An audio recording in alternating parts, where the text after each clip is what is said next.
Hello everyone, তোমরা সবাই কেমন আছো? আশা করি খুব ভালো আছো আর আমি খুব ভালো আছি। আজকের দিনটা কিন্তু খুব ছিল স্পেশাল। দেখতেই পাচ্ছ আমি রেডি হয়ে গেছি আর দিনটাকেই সবটা শেয়ার করব। তো দেখতেই পাচ্ছ লেখা আছে বেবি শাওয়ার, কিন্তু একটু উল্টোপাল্টা হয়ে গেছে কারণ একটা দিনকে খুব হাওয়া দিচ্ছিল আর ওয়েদারটা কিন্তু যথেষ্ট ভালো ছিল, হালকা ঝিরিঝিরি বৃষ্টি হাওয়া। আর নীল দেখো বসে এখানে সবার সাথে গল্প করছিল, আমার বন্ধু বান্ধব আত্মীয় স্বজন সবাই চলে এসেছিলো। এই যে আমার বান্ধবী, এই তো একদম স্কুল লাইফের ফ্রেন্ড আমার। তো আর এখানে ছোটো মেশো আর আমার এক বান্ধবী মিলে কিন্তু খাবারের জায়গাটা রেডি করছিল, ফুল টুল দিয়ে ডেকোরেট করছিল। তো এবার টাইম এসেছিলো, মানে যেই টাইমে নাকি স্বাদ দিতে হয় সেই টাইমটাই চলে এসেছিলো, সেখানে সবাই ডাকাডাকি করছিলো। আর এখানে সব গুরু বাবা গুরুজি সবাই এসেছিলো, এই যে আমার দিদাও চলে এসছে। তো এবার এখানে বসতে হবে। তো চলো এবার মেন পর্বে যাওয়া যাক।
তো দেখতেই পাচ্ছ সকলে এক এক করে আশীর্বাদ করে নিচ্ছে। আর এই দিনটা কিন্তু প্রত্যেকটা মেয়ের কাছে কিন্তু খুবই স্পেশাল থাকে, আমার কাছেও ছিল। আর যত দিন এগোচ্ছে একটু একটু করে ভয়ও বাড়ছে, কিন্তু এই দিনটা সত্যি আমি খুব আনন্দ করে কাটিয়েছি, আমার একটু কষ্ট হয়নি। অনেকে বলছিল এত বেলা পর্যন্ত না খেয়ে থাকলে অনেক রকম প্রবলেম হয়। সত্যি তোমাদের আশীর্বাদে, সকলের বড়দের আশীর্বাদে, ভগবানের আশীর্বাদে আমি এই দিনটা ভালোভাবে কাটিয়েছি। এখনও চলে যাচ্ছে। তো প্রেগনেন্সিতে তো নানা রকম ইস্যু থাকেই, প্রবলেমের মধ্যে দিয়ে কাটাতে হবে, যেহেতু একটা নতুন জীবনকে আনতে চলেছি, সব কষ্ট সহ্য করে নেব। আর মাত্র কটা মাসের অপেক্ষা, তারপরে একটা নতুন প্রাণ আমাদের মধ্যে আসতে চলেছে। আর দেখতেই পাচ্ছ সব এক এক আশীর্বাদ করে নিচ্ছে।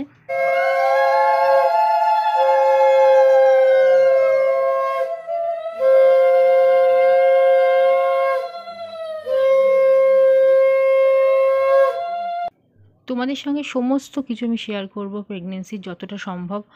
আর মানে হয়তো তোমরা হয়তো বলবে যে, অনেকে কমেন্ট করবে যে কেন সাথে সাথে পোস্ট করোনি। হয় না, বাড়ির একটু প্রবলেম থাকে যে না এখন পোস্ট করতে হবে না।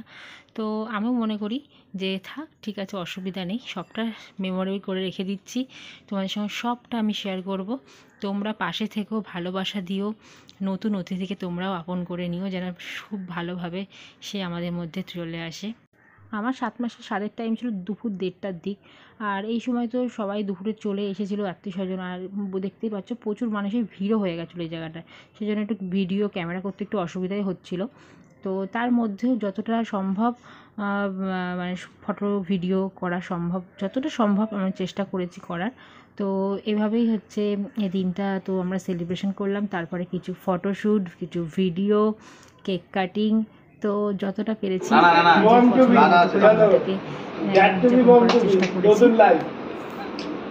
প্রতিটা মেয়ের কাছে কিন্তু এই দিনটি খুব স্পেশাল হয়। আর এই দিন নিয়ে অনেক আশা ভরসা থাকে, সামনের দিনগুলো নিয়েও থাকে। তো আর একটু ভয়ও কাজ করে, আমারও সেম তাই, অল টাইম একটু ভয়তে কাজ করে যে কী হবে কী হবে।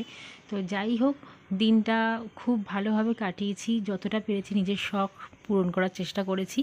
তো দেখা হবে এরপরে আরও নতুন নতুন ব্লগ নিয়ে। তার জন্য অবশ্যই কিন্তু আমার চ্যানেলটি কিন্তু সাবস্ক্রাইব করে পাশে থাকতে হবে, আর পাশে থাকা বেল আইকনটা প্রেস করে দিতে, যাতে ভিডিওগুলো ছাড়লে তোমরা অবশ্যই দেখতে পারো আর আমাদের ভালোবাসা দিতে থাকো। টাটা।